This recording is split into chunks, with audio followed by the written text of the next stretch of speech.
Hello all. It is November's video we're covering, and December is going to have to wait till after Christmas maybe because we don't have an editor. I'm trying to figure that out, but hello. It's been a few weeks, maybe a couple of weeks since I did the October video and did some analysis along with it, so I hope that was useful. We are in November, and first of all, I guess for November, having watched the video a couple of times now, we've got some severe audio issues on the source video. So the public speeches, and there are a few of them at the beginning of this meeting, are hampered by audio problems. So we're probably going to put in some subtitles. If not, I'll just explain more than I usually do if we can't get all the subtitles up. So just so you know, I am going to play these clips in a row as they happened and talk about them just a little bit. But really, again, it's this issue of like, are we having this as part of a meeting or not? I mentioned that for October, and it's a little bit unclear as whether they actually constitute part of the meeting. So let's go ahead with them. We've got three of them, and definitely the World Heritage issue is a little bit more prominent in this meeting. So we're going to see that. The first person giving a speech is Fiona, and she's talking about child protection and talking about all of the nonsense that they're teaching in the schools at the moment. So we're going to play that one now, and I'll comment on it in a sec. Enjoy. Is Fiona Helmer here? Do you want to speak to us on child protection, I believe? You just mentioned, I don't know what you want to talk about, but it's not appropriate to mention any specific cases. If you want to do that, please raise it privately. Sure. Yeah. No, it's my general environment. Hey? There's a microphone. Yeah, so to address everyone equally, so mobile. Can everyone hear me if I just project my voice? Yes. Because too much tech. So we're in a time now in this country where children are, God help me to speak clearly about this, being medically, pharmacologically and physically mutilated.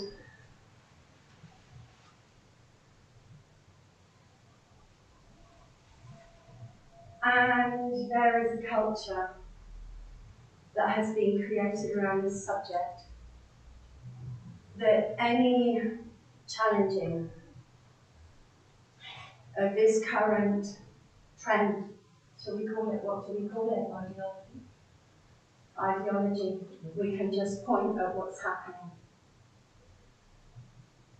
This is such a serious situation. This is so very serious. Our children are being groomed in the schools now by an agenda that purports to be about diversity, equality, acceptance. It's nothing but a satanic run on our children. And I hear that the Archbishop of Canterbury is just being pulled up for covering up a paedophile. Well, this isn't news, is it? No. This has been going on since the beginning, for a very long time, and I mean the beginning of humankind. So what I want to do here is address in this public forum the fact that there is censorship, heavy censorship, around anyone protesting this when it's being brought in through the schools, through this new sex education program that is going to teach 4-year-olds to masturbate. that's already implemented in many schools apparently around this country, where children who say there are only two genders are being bullied by the teacher. And all of this you can see if you go looking on the internet, and more. Child organ harvesting. I've seen a lot of things online because it bothers me that this is going on and the culture of silence seems to prevail. So I'm saying I'm going to do everything I can to do my part to create a haven for children who are caught up in this, and to create, in some way, the atmosphere for anyone who is caught up in this perversion, which I consider all pornography to be a perversion. It's not just normal for me, I know it is for most people. If you need to fantasize about other people's love life, people, when you're with your beloved, there's a problem now about your presence. And I fought this demon. I chose celibacy.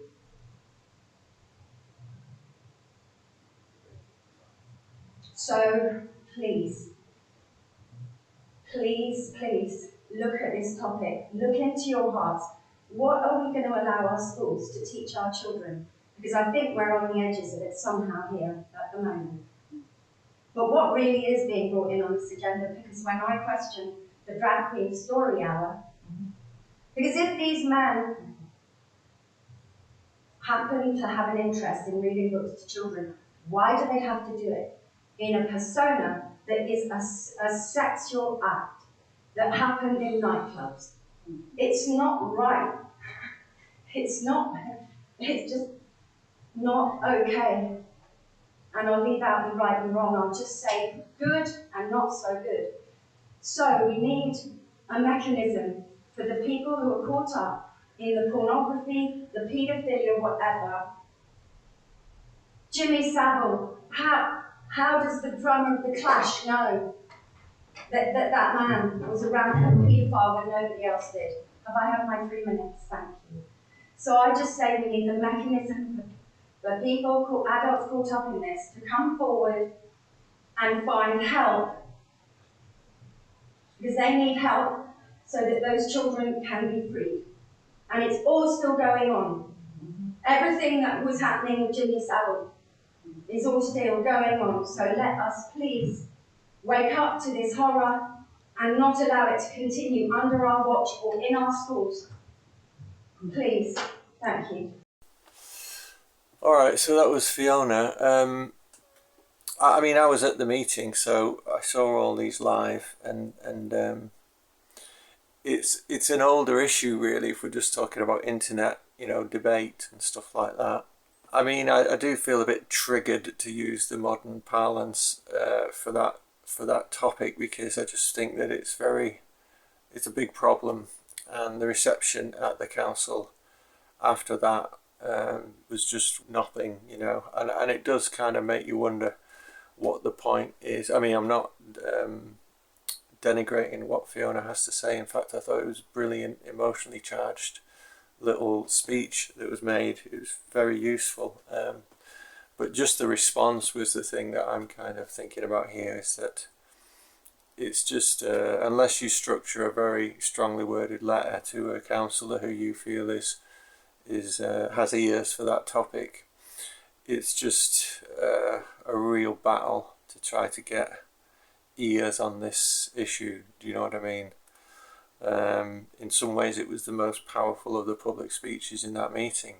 You do kind of have to question what education is going to look like, in the future, because if it's going down this route, I don't see that the institutions that we have now can function with this kind of corruption and degradation. So that's my kind of personal response to it. I thought it was a really useful speech.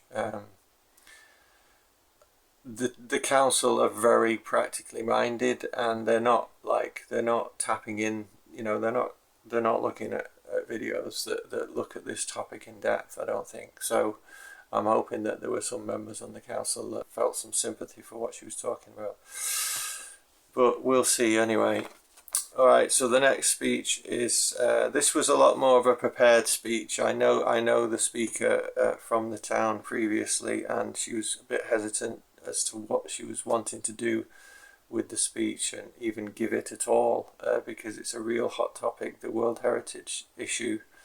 And the person speaking is Amanda. I haven't given surnames, but it's really up to you if you want to look into it. This is the one thing that people have been going on about, even beyond the missing money topic that we went on about in October. So I'm going to leave Amanda to give her speech, and hopefully the audio won't be too bad. Let's see how we get on. Speak to us about the World Heritage status. Good evening, Mayor, Assembled Council, and members of the public. Thanks for this opportunity to speak about the proposal of the World Heritage status for the Glastonbury Abbey and Hall. I understand in December 2023, two UNESCO WHS consultants were hired to start scoping to assess the feasibility of Glastonbury as a World Heritage Site. According to the town clerk, 10,553 has been spent to date on this exercise. And in June 2024, a neighbourhood plan, which some of you may have received through the post, survey was distributed to some of the BA6 households, with only one question pertaining to the WHS. A statistician has since analysed the survey and the data and found it to be unreliable, with only 6.4% response rate received. There's been a lot of concern by the public. I've been out on the streets talking to people. People are really concerned about the accountability. There was no impact assessment done, and also the transparency. Many of the people that I've spoken to, both on the streets and online, are very, very against this move.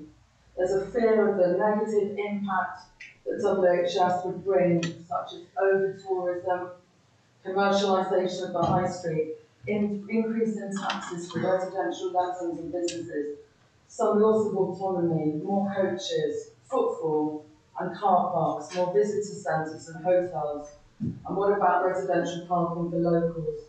We're likely to see an increase in chain shops and cafes. And if we look at other towns that have received the WHS status, we don't see that it has impacted the locals favourably. Many feel naturally shocked, upset and angry that their taxpayers' money has been spent already on a scheme that they don't agree to. In response to this outrage, I started a petition both online and offline, which has nearly received 800 signatures to date. And I've got a lot of support from locals. I'm out every Tuesday out in the Market Cross, so if you ever want to come and talk to me about it. Many feel that their fears have not been addressed. Somerset Live published an article on the 3rd of November about this, and it also drew attention to our concerns. So also there's been publications in Oracle as well expressing fears of what this will bring. The negative impact of the World Heritage status can be seen worldwide. So for instance, I had someone come to me who moved back here from Ballycastle, which is near Giant's Causeway, which is completely overrun with tourist coaches.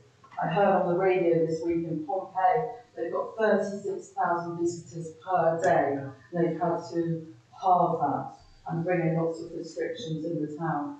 Also, there's the erosion and the footfall of our sacred sites, which we all love incredibly, and which may lead to increased intervention.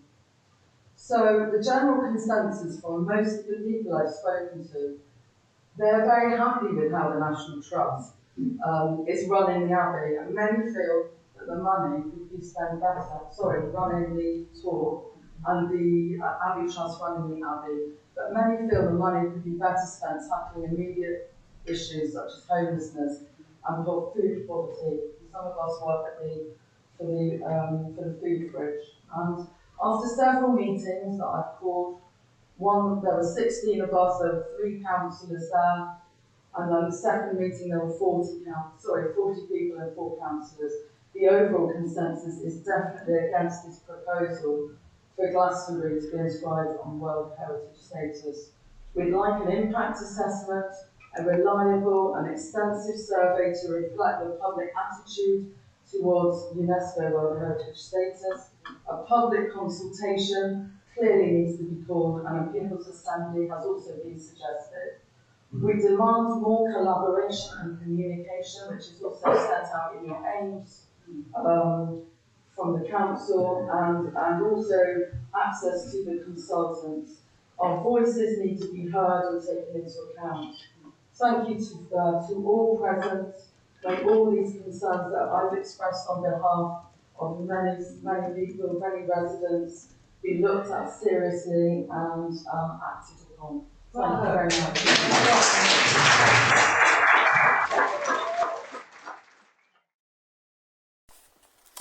Okay, so that was her feeling on the World Heritage status. She just was reading from a written speech. I thought it was a good speech, and the thing going forward with the World Heritage thing is that it's not so much that there's opposition to it. I would say there's majority opposition to it already, and the thing has only been flagged up in the public consciousness over the last 6 weeks or so. And the council are giving extra meetings, and there's been extra events in town on this topic. What I worry about is that they are just going to wait until they can engineer consent, as it were, without registering the initial opposition. I think with the public, a lot of the time, you can pretty much get a sense of the public feeling pretty quickly, actually.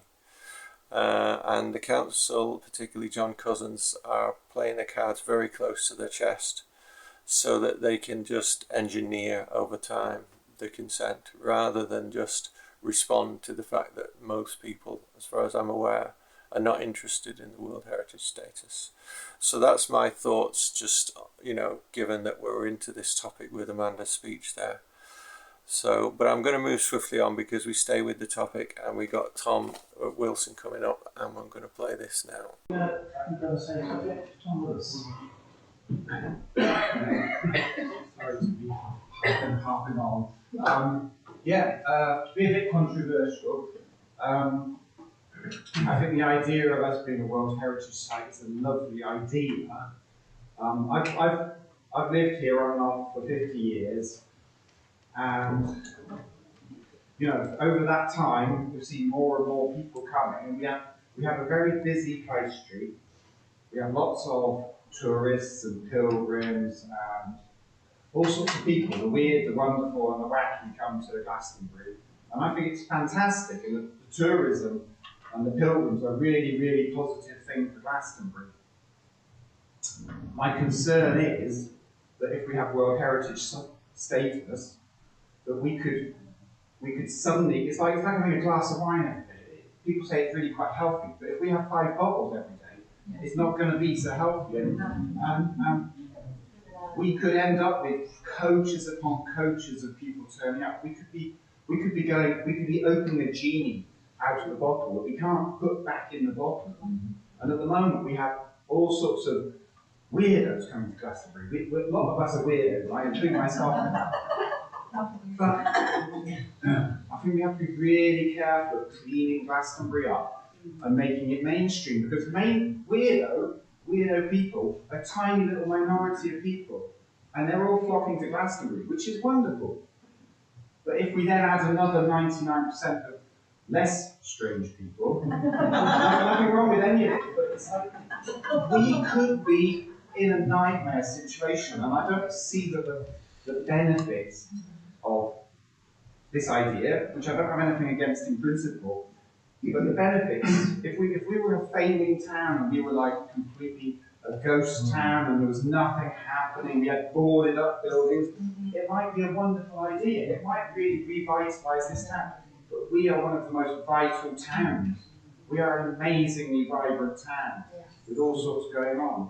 And so I think I would beg you, please, to drop the idea. It's like having invested something into it. It's like, yeah, great idea, but sometimes it's best to cut the losses and ditch something because it could be an absolute disaster. And once it, these places, if you live in Venice, it's like, even if you stop all publicity, people are still going to be flocking to Venice or Rome or Paris, but these are often bigger places. We're actually a small place.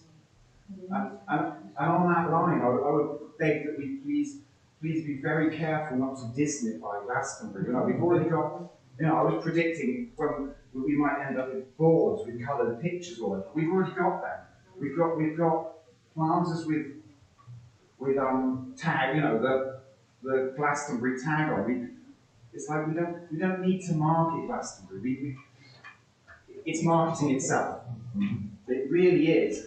And it is wonderful, when I was a kid here, it was like, there were tourists. We had lots of Japanese tourists and it seemed to me American tourists. And now we have very different tourists. But we have far more now. We have a lot of people, and that's a really positive thing for Glastonbury.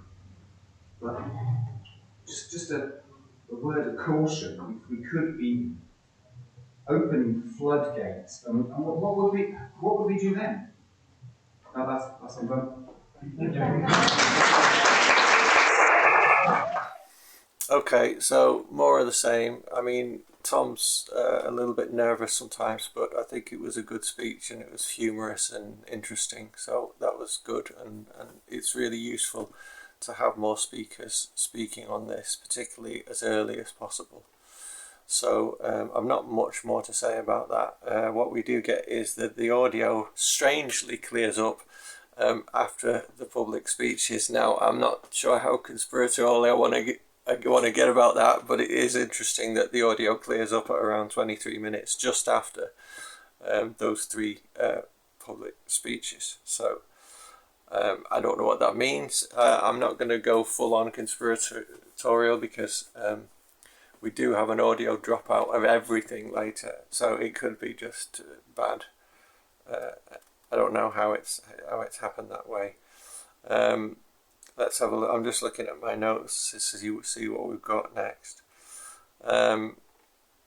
Okay, so what generally happens with a meeting beyond the public speeches is that the council goes back through Connor and the clerk, who will then flag up the meetings from the previous month. And so I just wanted to comment on this because I think it's interesting. There is something of a debate going on here just prior to the half an hour mark, whereby Councillor Osborne is flagging up, commenting on the fact that Somerset Councillor, the deputy leader of the Somerset Council, Liz, I forget her full name, was at the October meeting. And the funny thing is that there's some debate between the councillors about whether that should be in the minutes to that meeting. And I think that's really interesting because, what happened at the October meeting, that was all about the money, right?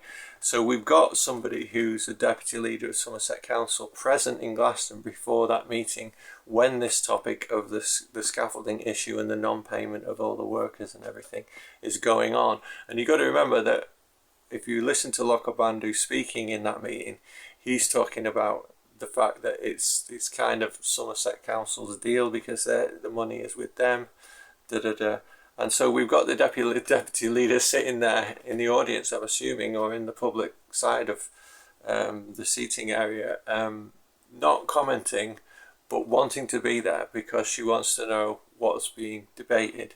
So that's interesting. And then we've got one of the councillors, I think it's Councillor Cottle, saying, we don't need to register the fact that she was there. So that's in, I don't know, I just find that really interesting. Why don't we want to know that she was there? This stuff does involve her because of that particular topic that we've already spent some time on the channel.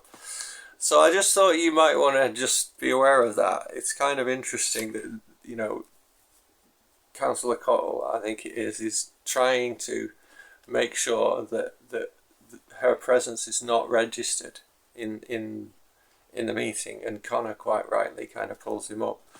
So I find that very interesting, and we're going to watch that. Okay, let's see how it goes. Oh, sorry, Councillor Osborne. I'm really sorry to be a pain. I missed it going through. I've had a correspondence with Connor about Councillor Ovation from Somerset. Has she been put on? I added in attendance the Deputy Leader of Somerset Council. And I know that there was then a comment about that today, which I went back with a reply, so... Yeah, sorry, it's not on my paper copy. Sorry, no, I made the change after you raised it, but you'd already received a printed copy. Councillor Cottle? Yeah, thank you, Richard. I'd just like to mention that I've spotted. I believe Councillor Lation was here in a personal capacity, not as a council representative on that particular evening. So I don't think that her name needed to be included. I do take your point, Councillor Cottle, but councillors can't actually take their councillor hat off. So, for instance, you couldn't register to speak as a member of the public this evening. You can't take your councillor hat off. So whether Liz was here in a personal capacity or not, as the Deputy Leader of Somerset Council was here, and that person did contribute to the meeting. Now, I haven't named them. I put their role there, and I've made no further comment in the minutes. But in terms of an accurate set of minutes, the Deputy Leader of Somerset Council was here.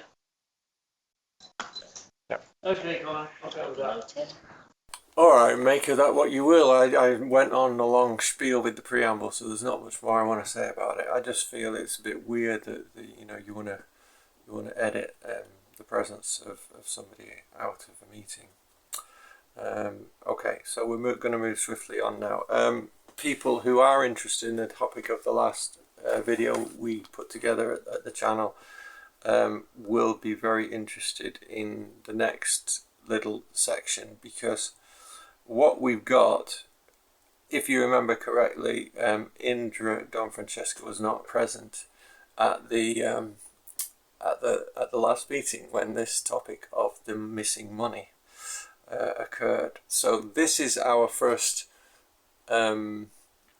take on her impression of what's happened, and it's a very kind of understated, almost under her breath kind of speech about how she sees this whole issue with the missing money. And this, I guess, it's a delayed response, as it were, to the fact of the scaffolding guys turning up at the last meeting. So if you ever wanted comeback or a sense of what the comeback is from the council side, this is her attempt to respond to that. So let's have a watch of that, and I'll comment a little bit more on it afterwards.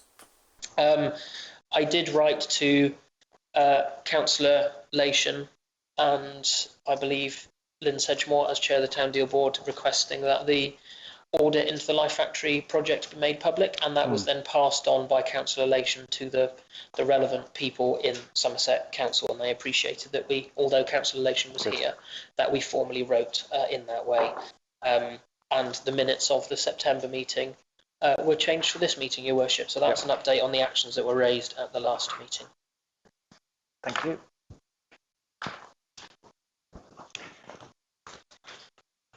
So we're ready, I think, to welcome. LB. Oh, sorry. Yes. Oh, sorry.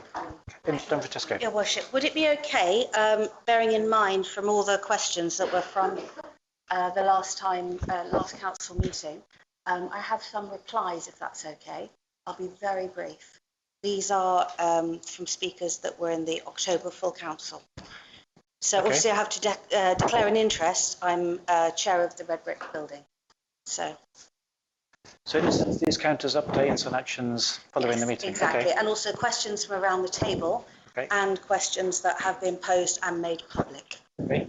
So first, I would like to share a statement on behalf of the Red Brick management team.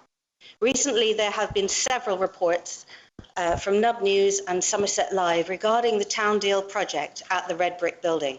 Unfortunately, much of this information appears to be based on hearsay and selective perspective, resulting in a narrative that does not accurately or fairly reflects the reality of the situation. Therefore, on behalf of the Red Brick management team, we would like to clarify some of these misunderstandings and provide a more accurate picture of current developments. So a primary point of focus appears to involve the distinction between the Life Factory and the Town Deal project, and the red brick building itself. To clarify, the Life Factory construction project is an independent initiative that, while now overseen by the red brick building's board of directors, operates with its own management structure and separate funding, distinct from the red brick building community centre. As a small but dedicated team, our focus remains on providing a welcoming and supportive space for an entire community. Once the audit for the Life Factory, which has always been intended to make public, is complete and an action plan established, the Board of Directors will release an updated statement and ensure transparency like it always has. Next, I would like to address several questions and statements raised during the October full council meeting. Firstly, it's incorrect to state that the Life Factory has run out of money. In response to recent financial challenges, specifically rising building material costs and an unsuccessful attempt to secure match funding, the Red Brick Board made the decision to temporarily pause all the work of the Life Factory whilst conducting its own internal financial audit.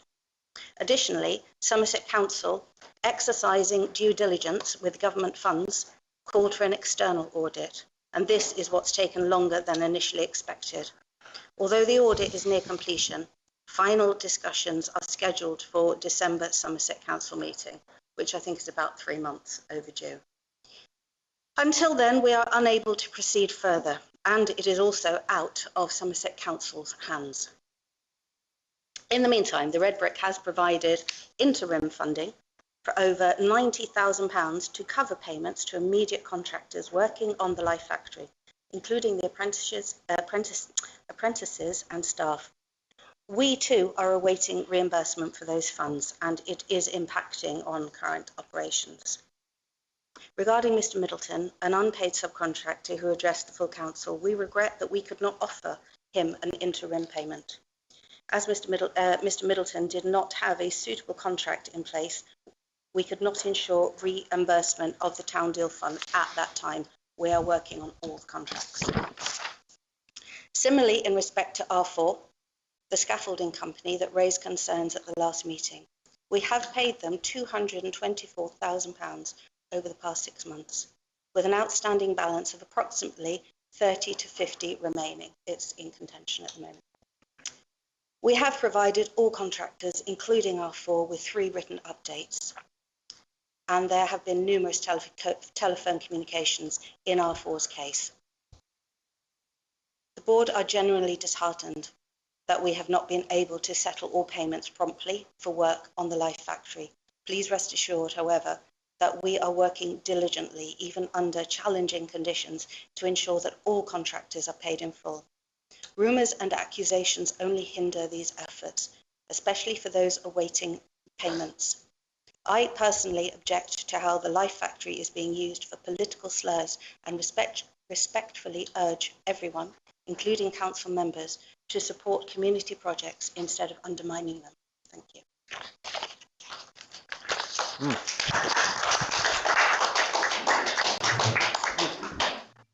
Thank you very much. Yes, it's a shame the audit report's delayed, but it's out of our hands, as you said. Absolutely, and just to say, copies of those are going to go to R4 and to everyone who spoke, including and Somerset Council, and cool. Anyone here can get a copy of that as well. Thank you. Thank you. All right, so what is there to say about that? Again, I feel like as a commentator on it, the other thing that we're missing here is that we don't have videos from the Somerset Council. If you do want to follow up this issue and look at their meetings, I don't even know if they're videoed, so I'll have to double check on that. You need their take on it as well. From the Glastonbury perspective, there's a few different things going on here. I just found it a little bit pat, the whole thing. It was generalistic, and let's just go over the specifics that she did get into, which was, it's pretty much an echoing of what Lochabandu has said, I think, in the previous meeting, which is the Life Factory and the Red Brick Building are 2 separate buildings, and they're correct about that. But I think there's an attempt to muddy the waters at least slightly here, because the criticism from Jeremy in his speech from the last meeting was that all of the hierarchy in the red brick building is totally corrupt. They are it's just money for old rope. They're throwing money to friends and whoever it is, and so that's all a mess, right? And so they're trying, on the council side, at least from Locobandu and Indra Dombrachesco's perspective, they're trying to respond to that and say, well, you can make that accusation if you want about the corruption in the red brick building, but the building work is being done on the Life Factory, okay? So that corruption is a non-issue, or at least it's a separate issue. So I don't know what to, this is just going to, I've already said it in the last video, it's going to play over the next 6 months to a year. We'll see what's going to go on.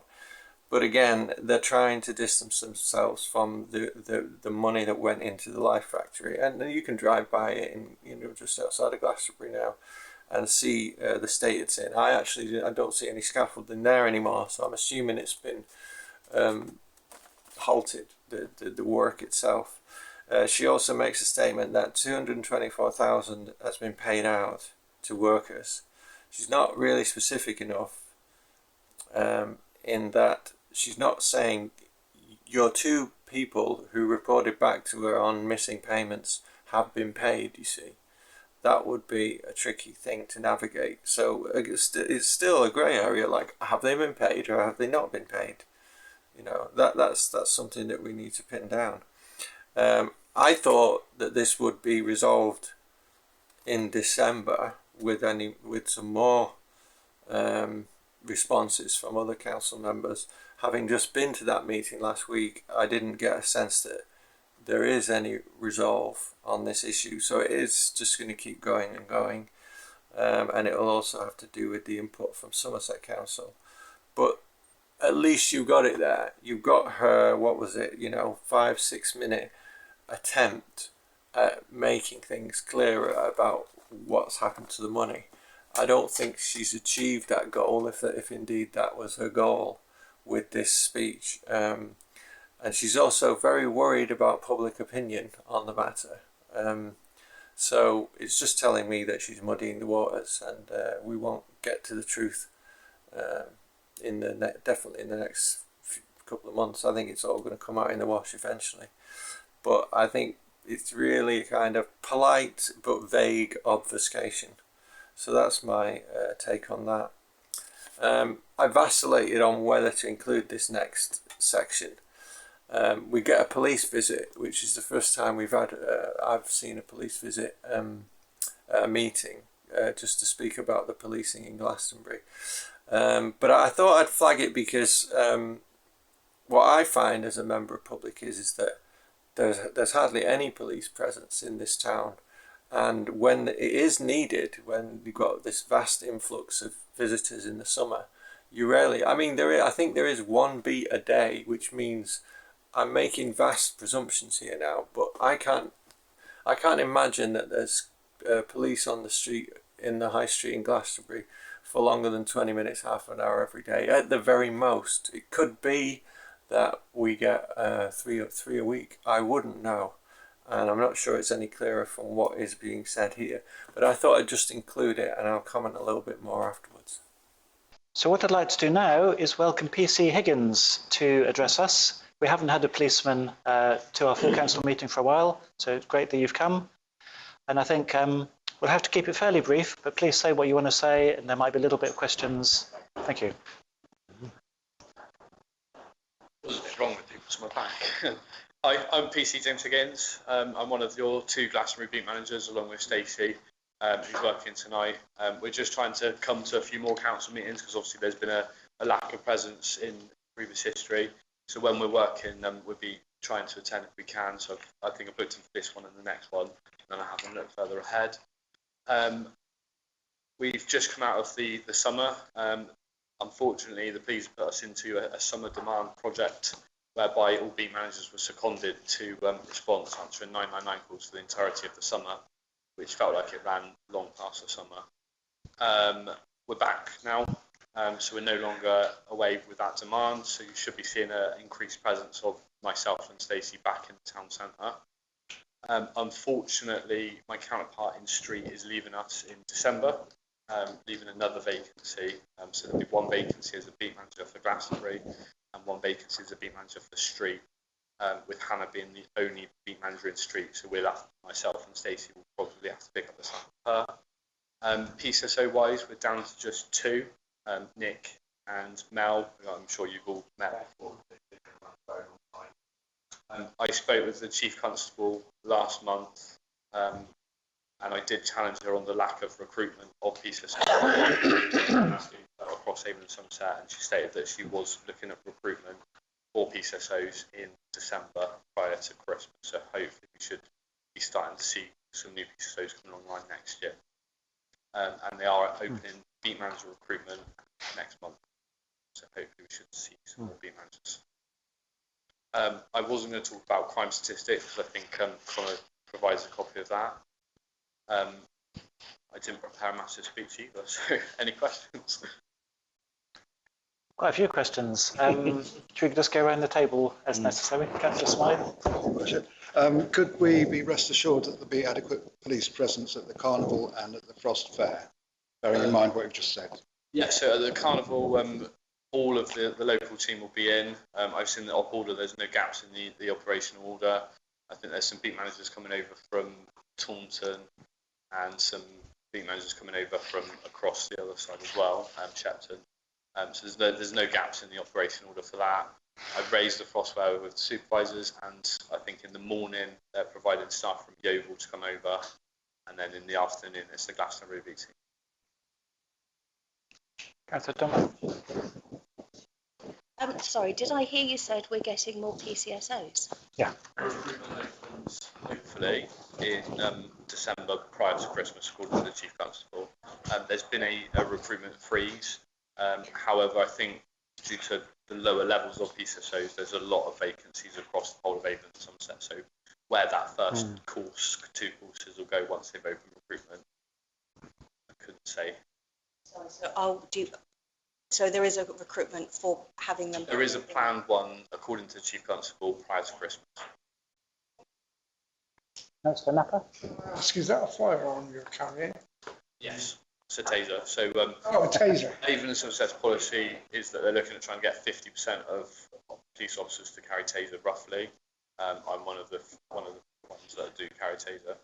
Lucky enough to get funding at the street police station to carry them on the street. Councillor Henderson. Thank you, Chair. Hi, James. Yeah, we had a meeting with Rachel Clark, Inspector Clark, the other day, and she did confirm there'll be plenty of police in for the Frost Fair and the Carnival.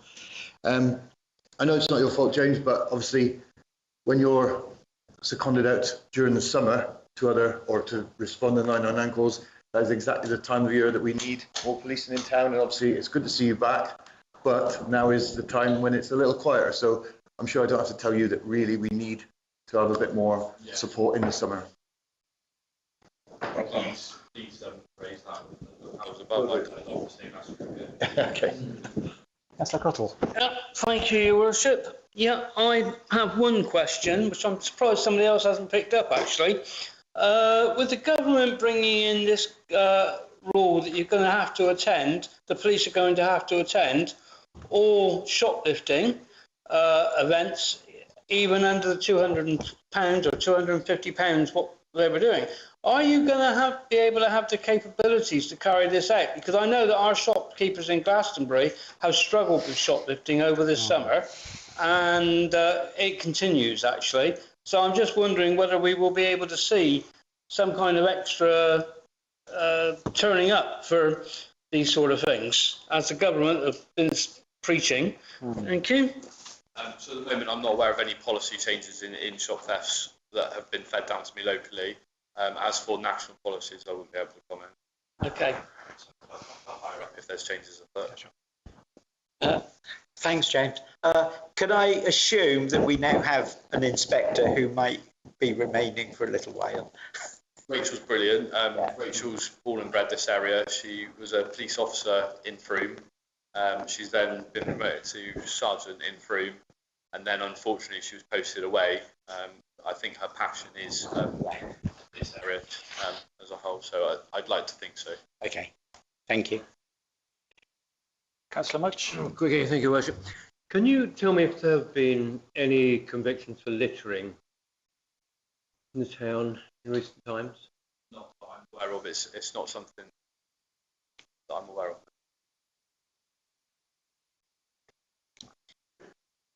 Citizens arrest. Citizens arrest. Any other questions for James? I've got quite lightly. Thank you. I will be at the next town council meeting, so it is part of my shift pattern to be at the next one. I will be there. Connor's got my email address. Me and Connor are in quite regular contact, so if anybody's got any questions in the meantime, let Connor know and you can ask them to me. Thanks, James. Thank you for coming. Thank you. All right, so that's the police service covered. I noticed that Steve Henderson comments on the police issue. I think there should be more. But personally, I haven't really talked to other people in Glastonbury about it, but I personally think that there should be more police on hand in Glastonbury, particularly in the summer, and it seems like that's exactly when they're not present. How that works out, I don't know. If you have a problem or you have any issues and you need to report something, you definitely won't get much help in Glastonbury. You have to go to Street or elsewhere to the police station Street's a lot more on hand, as it were. There's a little police box in Glastonbury, but I don't know how many hours it's open a day. I think there are some days where it's not open at all, but I definitely get the feeling that there needs to be a lot more organisation there, and whether there will be or not, I don't know. But I thought I'd throw that in there just for the sake of it. Okay, so what have we got up next? We've got the motions for the bus service to Castle Carey. Let's just play that now. Moving on, we've got a dozen more items in our agenda. So let's keep it moving. We've got two motions from councillors. Councillor Osborne, do you want to propose the first one? Yes, it's sort of self-explanatory, and sure. It's something which has really been driven by our friends in Somerset Bus Partnership.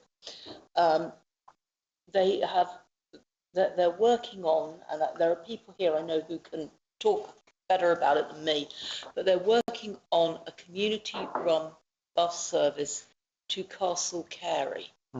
This has been brought up at a number of the parish councils on the way to Castle Carey, and it has been greeted with some enthusiasm in some of those places.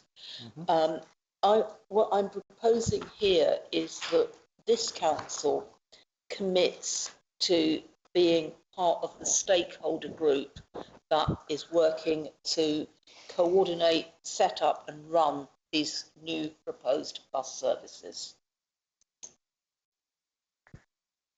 Does anybody want to speak against the motion? Anybody hate buses? Or any questions? Councillor Swire? I have a question. I see that from the motion it says be lead partner, not just be part of. It says be lead partner. And I wondered what that commits to. I think it commits. If we're talking about the route to Castle Carey, we will be the largest, wealthiest, frankly, elected body between here and the station. So I think that would give us some role in driving this initiative. Councillor Scuttle? Thank you, Your Worship. Yeah, I have a few comments about this. I like the idea, obviously, but as it's designed to be in line with the trains leaving and returning, would that be correct? Oh, yeah. Well, then you would have to get one there extremely early in the morning, because it's a 7:30, has to be there for the 7:30 train to London. So that would be important, because the people get into London just about at 9. I have a friend who does this on a regular basis. Okay, so that would be important, but it'd be a fantastic asset for us and for the villages. But we'd have to leave fairly early in the mornings. Start. May I respond as a second to that point? Oh yeah. Okay. So that's exactly the reason why we need to set up a partnership, is to discuss all of these minutiae Not in this chamber, but in that meeting. They're actually talking about doing an exit questionnaire of people coming out of the station to kind of find out what villages they're going to, what they're doing, why they're cut, you know, so that we get a big picture of what's going on. So I think it's a great idea. Are we ready to move to vote on it? Yes? Chair, I did have a question. Oh, sorry. Yeah, just obviously it does seem like a great idea, and if we vote in favour of this, presumably then we've got to go through the costings and viability and all things, like feasibilities and things like that. Yeah, okay. This is being part of the group to do all that. Yeah, I'll propose that. I'll propose that. Proposed by Councillor Cook. Yep. It's already been proposed. Oh, sorry. It's been proposed and seconded. Who's seconded, John? Councillor Cousins. Yeah, well, we're So voting. let's Move to vote. All those in favour? All those in favour? Move to vote. Stop voting now, great. Okay. All those against? All those against? All those abstaining? One abstention. An abstention. Sulking. No one. Yep, definitely needed. I totally support it. This is one of the most constructive elements of the meeting. The bus transportation in this area of Somerset is a nightmare. You can get to Wells, you can get to Bristol, you can get to Bath, okay. But there are lots of places you just need a car. I mean, if you're going to be dependent on buses, you're in big trouble. If you want to get to anywhere in North Dorset, good luck. You know, it's a pretty bit of a nightmare. I think there's one bus a day to Bridport or something. You can get to Dorset for 2 or 3 buses, but it will take you 3 or 4 hours. So yeah, it's a mess. So this bus service to Castlecary, that's great, brilliant. I mean, there should be more of them. What are you going to do? There's a train station there. You need at least 4. I would say you'd want 4 or 5 buses there a day, really, to be very efficient. But whether that will ever happen, who knows? But this is a step in the right direction, so that's grand. Okay, what do we got next? We're going to return next to the flooding issue, and this is on the topic of the neighbourhood plan again, because the council have a neighbourhood plan, and it's all about making sure we're all informed about climate science and all of this stuff. And what's happened in Glastonbury recently is we all received a leaflet on flooding issues and other problems. But anyway, let's look at this piece of footage because some of the things that are done to ward off flooding are genuinely useful, and I think this could be one of them. So let's have a quick look at that. With regard to the flooding and the problem of overwhelming the drains and overwhelming the sewage works and pollution going into the river, there was a suggestion to do a leaflet that would explain to people that semi-permeable membranes for their driveways would actually allow the water to go through the soil rather than going into the drains, and to try to encourage a change in behaviour of people in the town to, rather than tarmacking their driveways, to have semi-permeable membranes. So that leaflet is going to start to be, yes. Yeah, I'm just thinking on that one. Are you on the planning committee in the town hall? No. No. Occasionally I come, but I have so I would suggest that is a recommendation that is put on every single application that the town council receives. Yes. And it goes forward. Okay? Nice idea, Nick. Thanks. Okay. Councillor Henderson. Thank you, Chair. Well, that is something that comes to the planning committee quite often, and to be honest, most applications now do have semi-permeable membrane drives, but we also do recommend that if it's not. That's do right. So we started the process. It's been happening for a long, long time. Yes. Yeah. Well, I just know somebody recently tarmacked their driveway. Oh, God. Okay, I'll leave it at that. There's not much to report. I don't want to make this commentary too long. So let's swiftly move on to the next topic. And this is, I would say, this is quite a main issue again, and we're going back to the World Heritage status. We've talked about it a little bit already. It's been in the wind, as I've already said. There were other events in Glastonbury about it. And then towards the end of this November meeting, John Cousins kind of launches into his take on what this all involves.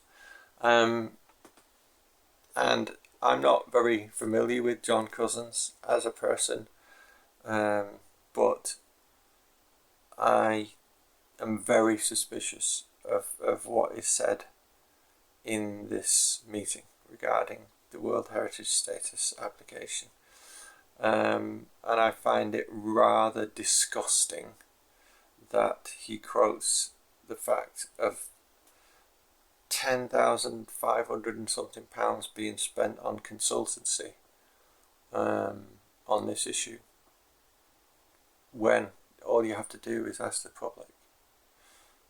I just think it's a little mini business proposal in the bigger meeting section. So I find that there's a few councillors that I could kind of say the same thing about, is that they're kind of proposing little business proposals. They're making business proposals for something in the environment of a public meeting without any appeal to the public present or anything of that kind. So I find it quite strange, but I don't want to comment too much because you need to see it first. Let's have a quick watch of that. And as we have an update for Neighbour Plan, this is a statement for the Neighbour Plan vision, which is in 40 years' time, these things will have happened. That Neighbourhood Plan vision is gone to consultation, and if people don't like the vision that Glastonbury has achieved World Heritage status in 40 years' time, then that can be removed from the aims of the Neighbourhood Plan. That's the whole point of having the consultation with the community, to find out what they think about it. It's not a statement of fact. It's not a statement of intent. It's a statement of vision for a neighbourhood plan, in the same way that we may have resolved all the issues around housing that we face at the moment. So it's not a fait accompli. We have not progressed with the bid. But what I would say is, can we please, if there's a seconder to the recommendation of setting up this committee, could we move to vote? Yes. So hold on. So time is moving on. It's nearly 9:30. The proposal is to set up a more integrated or more all-embracing working group, advisory committee. Can we keep the discussion there? Can I just get the right to reply on that last statement? I'd rather move to vote if we can. It's a simple question. You just got to say yes or no. Yeah. I'd like to say no, because we've got quite a few more items to business. Could I just have one point of clarity? Okay, well, clearly people want to speak, so Councillor White. So point of clarity, is that working group separate to the existing World Heritage Committee, or is that still going to carry on? I feel that the work of a councillor-only advisory committee, it's not a committee, advisory committee that has been working with the consultants to scope the World Heritage status, that work is done. I feel that this would be a separate committee that would take this forward. Not World Heritage bid forward, the exploration forward. Almost like the impact assessment is what we're talking about. So if our community did not want Glastonbury to move forward as a World Heritage status, there's no point in this council spending money on impact assessment until that's been decided. Councillor Cook, do you want to say something quickly? Just simply that. If that's what you say, you don't need to address this again for another 40 years or something. I mean, what would be the money we're going to spend now? Is there any more money to be spent on this plan of yours to get to a certain point, not do the impact assessment because that will cost more money? How will we get to that point first? What you're saying is that there will be no money spent after that on the impact assessment or anything else, but at the same time, we're still going to do this, ask the community what we're doing.